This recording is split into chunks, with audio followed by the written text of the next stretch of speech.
What it do, y'all? Just to have this talk with y'all, I had to hype down a little bit, man. I was a little pumped up, but my voice is kind of gone. I'm a fitness instructor, so yeah, do bear with me, y'all. But either way, let's just get straight into this. I just wanted to caution you guys. Every YouTuber comes out with like best build video this, best build video that, like, and I really want to caution y'all before you spend all of your resources in mats. It's extremely hard to invest into a character on his game. And if you invest fully into one type of playstyle, you are locked into that playstyle. You cannot really change your character's builds around.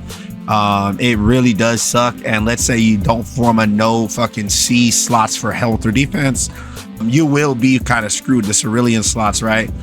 Focus on some survivability on all of your builds, no matter who you're playing, unless you're like these YouTubers who got multiple characters and they got a tank for this, they got a character for everything, they got a character to wipe their ass with. So YouTubers and stuff, they experience the game a little differently than like the regular person. Most of us play by ourselves, or we got one or two homies you play with.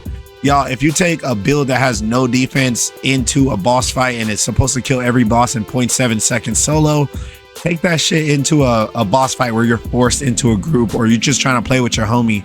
You're not going to have fun, y'all. You're going to keep dying, and that is what we want to avoid. So be very, very careful, y'all. So in most cases, it's worth it to sacrifice a bit of your damage to get some survivability so you can actually have fun playing the game.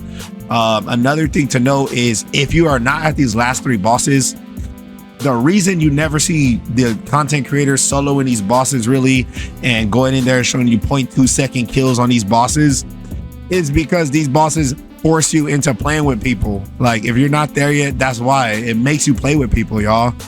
And we don't got like homies that have Eugen and Enzo to buff us and can all run 4 Glaze or all 4 Lepics. We don't got friends that like have all this shit. Maybe our homie just play 1 hour a day and we play a lot, or vice versa, right? So what's going to happen is you go to beat these bosses with your friends, or you want to play in the public matches or something like that. You go in there with no shields or defenses or whatever kind of defense you like to spec into, man, you're going to have a rough time. You're going to keep dying. You're not going to want to play the game. Invest in some survivability on all your builds, y'all. Do not go straight focused on one thing, unless you just want a character like Lepic that can kill these 4 bosses with no problem in a few seconds. They don't get to damage him, boom. If that's what you want to do, just remember, you have to be with a team. You have to do mechanics and shit for these bosses right here, unless your damage is through the roof, right? So I just wanted to caution y'all with that and just let y'all know that. But before you go like really investing into a character, it's going to take you a long time to level up a character to max and put a bunch of shit into them. Like, most of these content creators play all day, bro. They got money. They can go in there and buy the characters. Like, they use it as tax write-offs and shit. But like the regular person, they can't do that. Like, maybe you got one character you farmed up for a whole week and you want to heavily invest into them, and that character is going to take you a week or 2 weeks to fucking max out, and you build up one of these builds that kill shit in 0.1 seconds, right? Then you get to the last 3 bosses and you realize your build is now useless.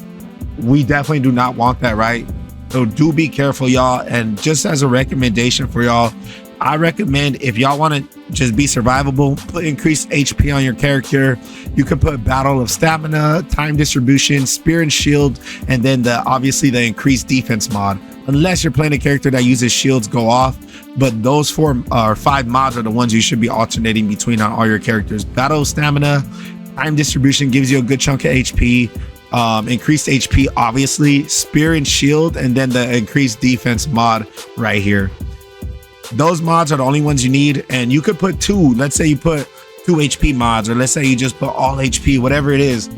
Just focus some of your build on survivability. Don't go all into DPS, guys, as you will have a luckier time playing the game a little later on when you're dying and shit like that. It's not going to be fun. Maybe you sacrifice 1 damage mod for an increased HP mod. That is completely fine. Like, at least you are on the right path. At least you will be a little more survivable. Maybe instead of dying 3 times, you die once or something like that, right? Make sure you guys are paying attention to that, and just know that the way we experience the game a little differently than most content creators, because they got like a community to play with. They got people that'll always join on them. They got people that'll carry them through shit. Like, The normal person doesn't got that, y'all. So just know that the way they experience the game, or the way that a lot of these people coming out with a million damage builds and all this shit experience the game, is going to be a little bit different. So look for a creator that gives you like a variety, right? Oh, this is how you be survivable. This is how you do this. Like, before you invest heavily into straight DPS on your character. Just know that, because I noticed a lot of people have been dying a lot in the boss fights. I've been doing a lot of them on public with Enzo, trying to give people a damage boost. But even giving them a damage boost, they're still dying. So it's going to be important that you really kind of go into some survivability, guys. That way you can have a smoother time playing the game, and you can just have a little more fun. That's pretty much it, guys. If this video helped you out, drop a like, drop a sub. I appreciate y'all, man. We got some more First Descendant content coming. We is finna go hard on that new update. New update coming, y'all. Y'all have a good day. Peace out.